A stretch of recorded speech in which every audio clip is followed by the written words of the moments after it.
So, okay. Well, Thanks for coming.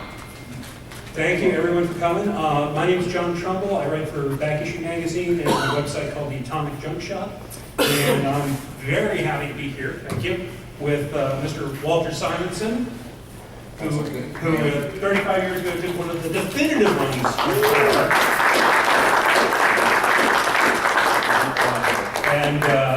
And now is back to working on Norse mythology in his creator-owned book Ragnarök for IDW. There you go.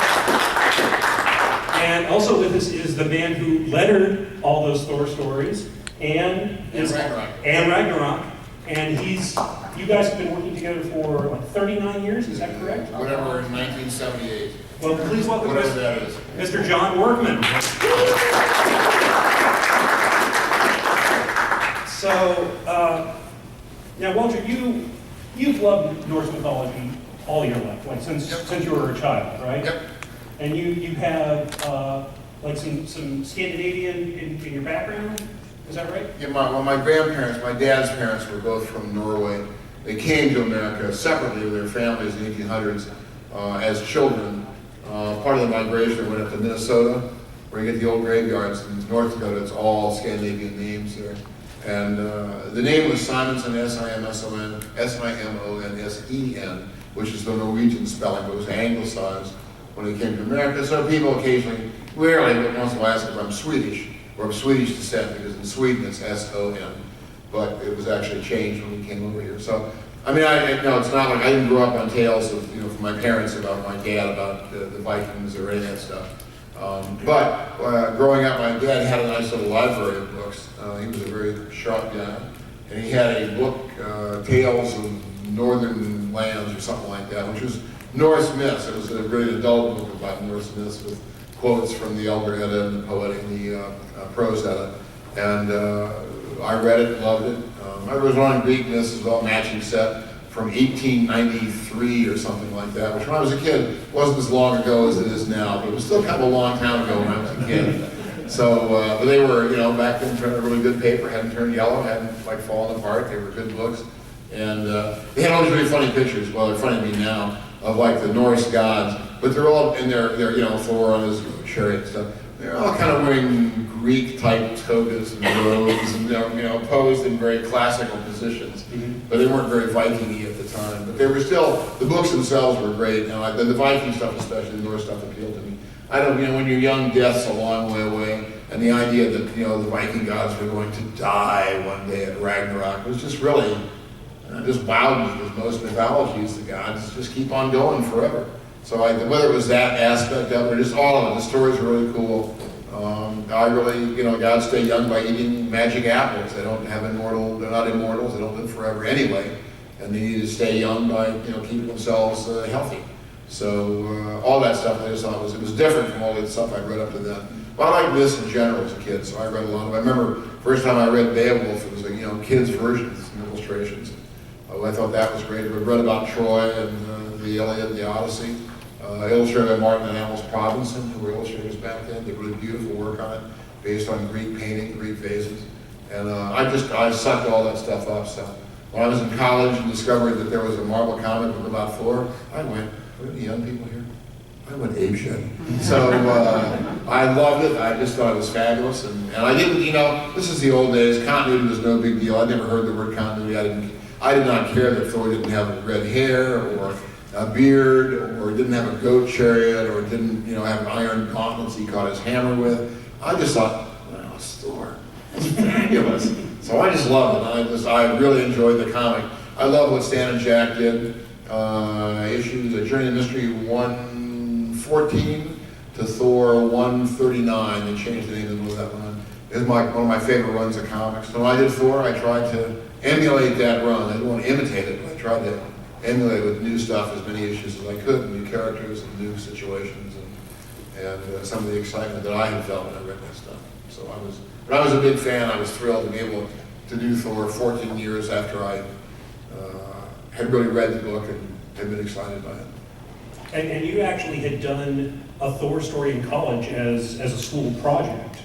Actually, it was just a freelance, but I blew my schoolwork off. I was in art school at the time, and I came up with an idea.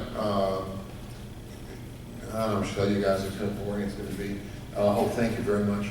I don't know how much you know about the old Thor comics, but there used to be something called the Odin sword, which was originally called the Oversword, but Stan forgot that after a couple of issues, and it became the Odin sword. And it was a gigantic sword that sat around Asgard. And they said the story, they just drew it, I think Jack just drew it once, and they said, well, if this sword's ever pulled out the scabbard, the universe is going to end. But that was all they really said about it. And then years later, it was the first Man-God story, where Man-God goes to Asgard for the specific purpose of pulling the blade out of the scabbard and destroying the universe and killing the Asgardians as enemies. And I didn't know that at the time, it was just this sword sitting around Asgard and said, well, this gets pulled out, we're all going to die. And I thought it was a really cool idea. And I knew the Norse myth, so I came up with a story. And the story, they used Surtur in the comic a couple times, not a lot. And so I came up with the story idea where Surtur, it turns out the sword, which had no history in the comic, really belonged to Surtur.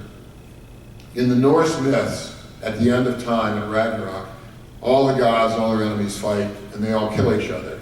Except in Surtur's case, he goes up against Frey, and Frey has given away his magic sword for love.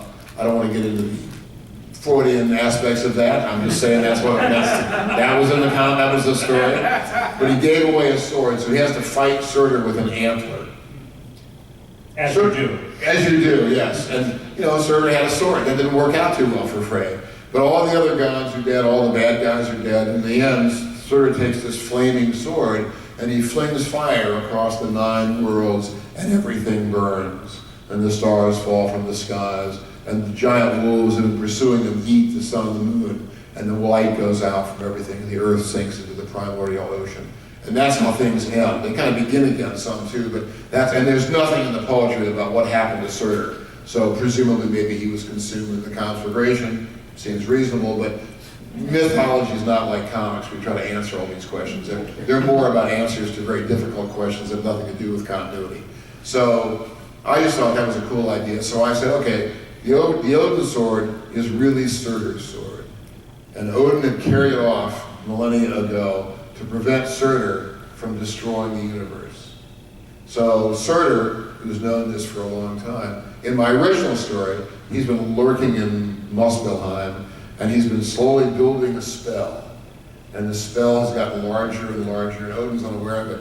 And it's like having a supersaturated solution where you drop that final drip in, get all this crystallizes or whatever it does. Surtur puts this huge spell in. If I'm just ready, he goes. And the Odin, he's bound. I was also a big Lord of the Rings fan.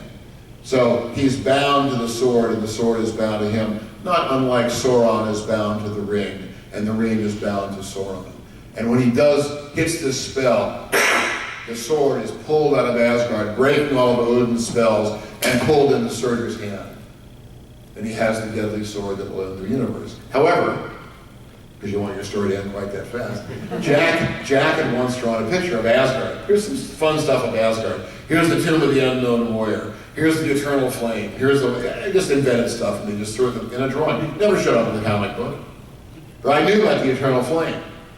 So my thought was, this sword has to be lit in the Eternal Flame. So Surtur can have the sword, but he still has to get to Asgard, because the flame is not a part of him in the way the sword was. So he has to get to Asgard to thrust the sword into the flame. I'm not going there again. Thrust the sword into the flame, have it explode, and then from then on, he's unstoppable. You have a chance to stop him before that happens. After that happens, the universe is doomed. And so that was my idea for a story. I think it was called For If the Odin Sword Be Drawn, which was like the worst Stan Lee overspeak anybody ever wrote. So I got simpler by the time I was writing the comic book. But that's what I did. I decided, my original idea was, I'm really disappointed. Too long. Oh, God. So this is the time, there were no crossovers back then. This is like 1967. And they had I'd seen, I think that Marvel done a crossover where an Iron Man had crossed over into Submariner. And they were both being drawn by Gene Colan back at that time. And then Gene got sick for the second half, so he did like a page or two, and then Jack Kirby took over and did a totally different Iron Man and a totally different Submariner. It was still, I wish Gene had done it, I'd love to have seen it, but it was still fun. So I probably didn't have the idea of a crossover originally in a way, but my idea was, I also Thor annuals coming out back in those days. There were two really. And I thought that was good, they were longer stories. And so my idea was, 1 month at Marvel in the summertime, all the issues of Marvel Comics, starting with Thor, we would pull the Odin story out of Asgard into Muspelheim. And then all the other comics, there'd be one-issue stories, but they'd all be about Surtur's journey to getting into Asgard, to getting closer and closer to Asgard. And that would all come out in 1 month. And the following month, the annual would come out, and would have a longer story, 40 pages, 45 pages, and that would be the climax of the story. So you could read everything up to next month, and you had to wait a month to find out how Surtur didn't destroy Asgard or the world, or if he did. And so that was mine, and I began to draw the annual. I didn't really write word balloons, I didn't think of myself as a writer back then, but I began drawing, and so it was a spiral-bound notebook. It wasn't proportionally a comic. I knew nothing about comic book art back then, so I looked at comics. And also at the time you guys know what rapidographs are? Technical pens? Yeah, some do, some don't. They were a kind of pen back then, they're still available. But they're almost like, what is the equivalent now, Copic pens or something? They kind of felt it's different sizes. They come in different size points. And so you get a very thin line, or a thicker line, or a thicker line, or a thicker line. But it's all one thickness. It's like using a drafting pen. So your line is the same thickness, unlike using, say, a flexible nib, where you can go and get a thick line, and then a thin line, and the same line, thick and thin, the same line. But the thing is that rapidographs, they're about as far as you can get from a pencil line. Because a pencil line is very beautiful, and it's very value-oriented. It responds to the pressure of your hand. It changes as you work. And rapidographs, they feel the most like pencils of pretty much any pen you can use, because they have that stiff point. You can just you can write and draw with them. But they have no variation. So there's no sense of value change or anything. But I didn't, I was using rapidographs back then. So I drew about 30 pages of what would have been my version of the annual back at the time. And after that, and I didn't know about whiteout either. And I was drawing Asgard, which is in a star field. And I couldn't make any mistakes, I couldn't correct them. So if I made a mistake, I would have to redraw something to kind of fudge over that mistake and turn it to something else. And so I began, when I had a star field, I wish I had a board here. I would take my number 4, the thickest rapidograph, and I'd go and draw a circle, circle, circle, circle. And I'd put 100 circles across the back, and then I would take my thick rapidograph, and I didn't know about brushes either. So I would take my rapidograph and go,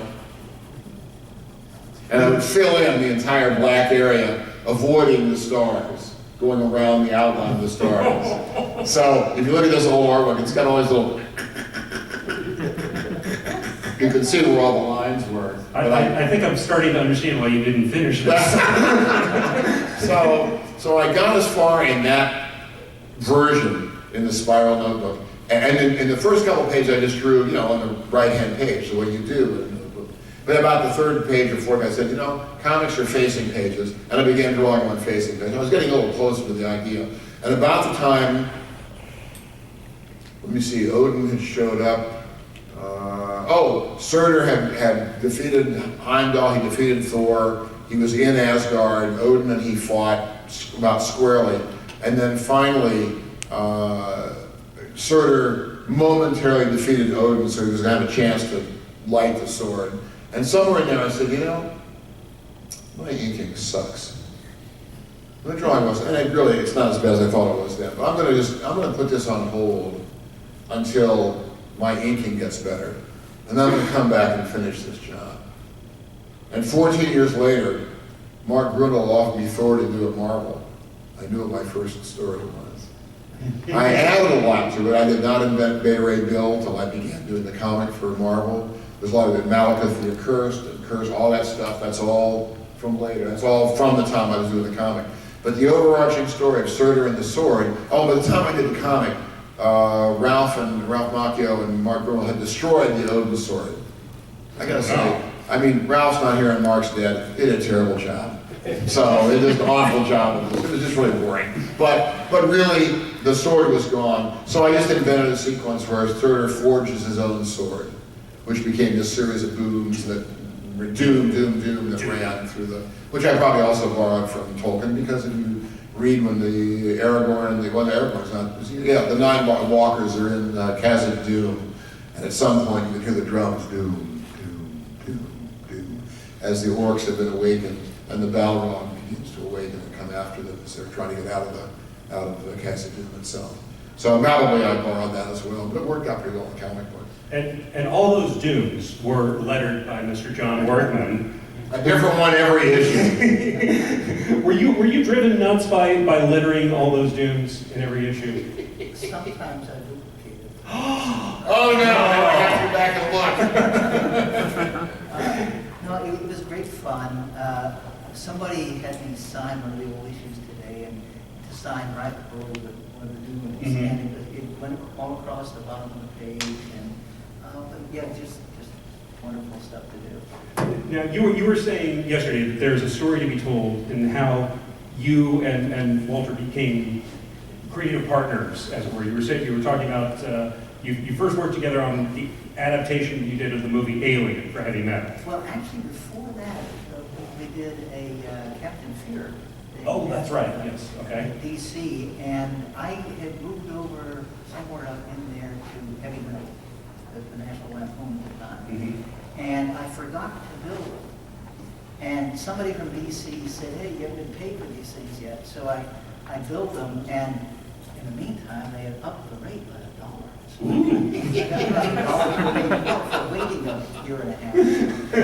But That maybe I'll never build a company. So I'll wait. They say procrastination never pays off. That's right. well, I was aware of Walt, of course, from Manhunter, and Walt and Archie. And Archie Goodwin. Archie Goodwin. Yeah, I was out in Washington State at the time, and a fan, reading all this stuff. And those issues of Detective were so good. And Manhunter as well. I mean, the Batman said, wasn't Toad in one of them? Toad did one, Shaken did one, apparently did a couple. Oh, they were wonderful. Yes. But Manhunter blew them out of the water. It was so good. And of course, I knew of Walt, and I remember in production working on a Metal Man. Right. You had done, and I thought it was so neat the way he did Magnus's suit. It wasn't The in plaid perspective. jacket. It was not in perspective at all, but it worked. It was just great design. And Yeah, whatever Magnus was doing in his jacket, I just drew a straight grid. on the arms and on that. I borrowed from Jim Holloway and Mousy Blaze, I think. I got some sort of graphic idea. So it kept it plaid, but saved me a lot of trouble. But Drawing that checker jacket in perspective, not fun. well, what happened when we really started working together was Alien. And that is a bit of a comedy of errors, maybe. My boss called me into his office and said, "We got this thing called Alien. It's a movie coming out." And he gave me the script for the movie. And I lived on Staten Island, so on the way home, I read the movie, read the script. And it was so good. And I could see it play out in my head. And I thought, who am I going to get to do this? And I thought about it for a few days. John was the art director at Heavy Metal by yeah. this time, so he was the guy making some of those decisions. But Mike Gross, who was a great guy, great artist, he and I were talking about it one day. He was doing something called the Book of Alien, which was about the making of the movie, lots of different things, and movies, drawings, and all that. And he said, "Have you thought about Wally Wood?" And so for just a few minutes, we filled one of his heads with visions of Wally Wood drawing Alien. Now, did you know what the alien design looked like? This was the H.R. Geiger? Yeah. Okay. Yeah. And Walt knew even more as time went by. But anyhow, he can tell you about that. We both thought, wow, Wally Wood. And we thought back to the BCC days and how this would be on great quality paper with better printing and all this. But Wally was ill by that time. And I didn't know if he would be able to really, and there was a tight deadline. He died around 1980. Okay. Yeah, but I remember Bob Smith came up with some Wonder Woman pages or something that Wally Wood had started inking and couldn't finish because he was was so good. Oh. And Bob had to finish and become Molly Wood for that. And he was No pressure. But anyway, I thought I'd seen something that Carmine Infantino and Walt had done for one of the Warren books, Peter or something. Was this you inking, Carmine? Yeah. Yeah. Okay. And it was fantastic. And I thought, that's the alien look that I want. The design of Carmine and the rugged, sort of look of all that Whatever. stuff. I thought that would really bring it to life. And I called Carmine, and his phone was busy. So I thought, well, while I wait for Carmine to get off the phone, I'll talk to Walt, see how he feels about inking this 64-page. This is the days before answering machines. Oh, Yeah. before anything, Yeah. Lincoln was president. Anyway, I called Walt, and he said, well, I don't know if I want to ink Carmine for 64 pages. How about if I do it? And I thought, well, Manhunter, yeah. I must have been short on work. And I thought that I might do the writing part of it myself, or that Walt could do it. I go, why not? But he brought in Archie Goodman. And it was the greatest thing ever. I'm so happy to, these guys made it on the New York Times bestseller list when the book came out for 7 weeks. Yeah. And first, as far as we know, it was the first comic or graphic novel to hit. And there was no segregation of That's right. comics. And Mhm. he was up against novels and all this. And, Right. but- And I should just say, if anyone here has not read the Alien adaptation, it is incredible. It's one of the best comic book adaptations of a movie ever, and it was reprinted in a new edition a few years ago. Yeah, it's been reprinted recently twice. Dark Horse had the rights for Alien for a long time, with a lot of Alien books and graphic novels and miniseries. And for some reason, no idea why, they never reprinted the original graphic novel. And so, several years back, Nick Landau, who runs Titan Books, Titan Publishing, when Prometheus came out, which was kind of Alien related, he got the Prometheus rights over in England, and maybe over here too, for all I know. And he was able to finagle that in some way into getting the rights for the original Alien graphic novel that Dark Horse had not done. And so he reissued, Titan Books Publishing reissued the original graphic novel. He also, but you guys remember that those artist editions that are out now? Let me rephrase that. Does anybody here not know what an artist edition is? Wow, look at you guys. Well, you know more than we. Oh, all right. Okay. You can speak up. It's okay. There's not, you're not bored knowing any of this stuff. None of us are. It's all right. So what it is that several years ago, maybe 7, 8 years ago, Scott Dinder at IDW had an idea. He's used to be an art dealer, knows art very well, loves original art, and he began.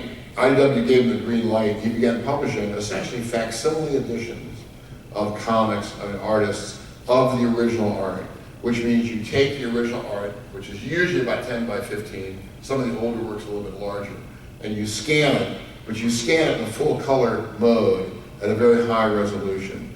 And of course, a lot of this old artwork now, it has cut lines in it, it's got paste ups, it's got stats, it's got rubber cement stains on it, it's got coffee stains on it, and how everything worked out. None of which you see when they stat it and print it in the old days, but that's where the art looks now. And so that all shows up in a full color scan. So when you print it, it's as close to holding the original artwork as you're going to have when you buy these books. And they've done a bunch of books since then. Dave Stevens' Rocketeer was the first of the artist editions to come out from AW. A bunch of my Thors were the second, and now they've done like Jack Kirby and Jim Steranko and lots of stuff. And Nick did, artist edition is kind of the IW name for it. So everybody else puts out exactly the same books, modeled exactly after the IW books, but they call them, it's the gallery edition.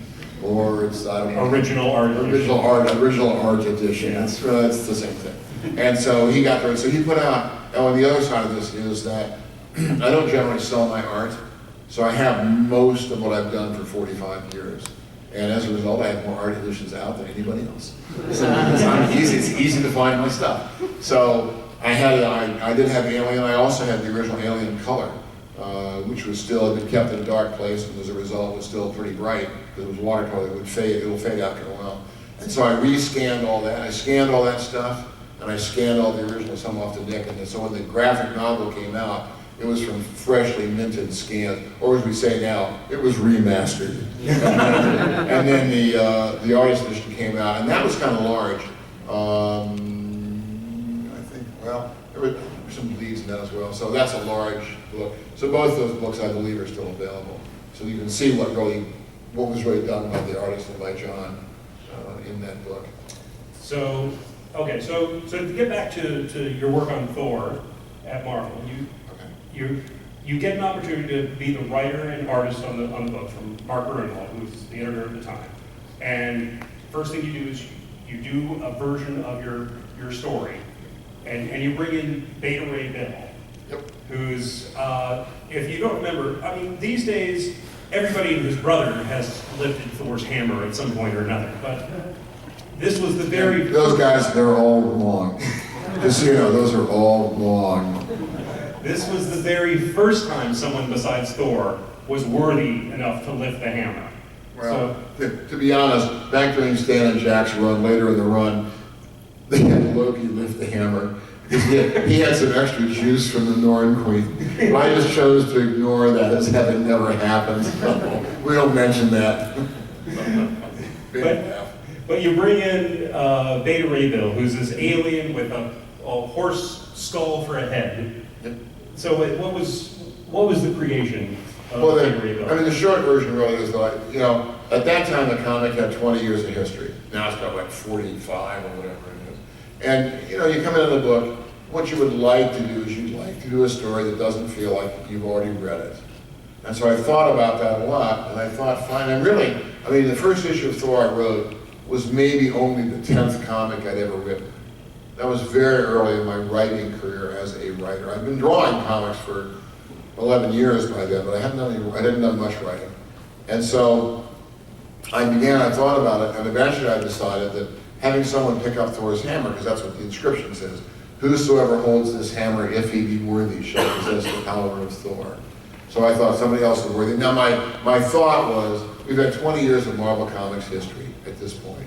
Nobody else, Loki aside, has really picked up the hammer. And that really meant that nobody could.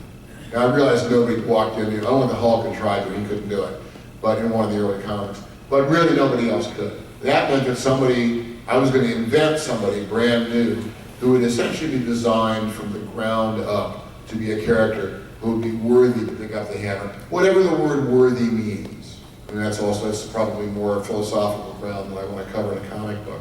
But we all kind of know what it means. Now, what it means to a lot of writers is the character they love most, like Captain America, or Wonder Woman, or Superman, they can pick up the hammer.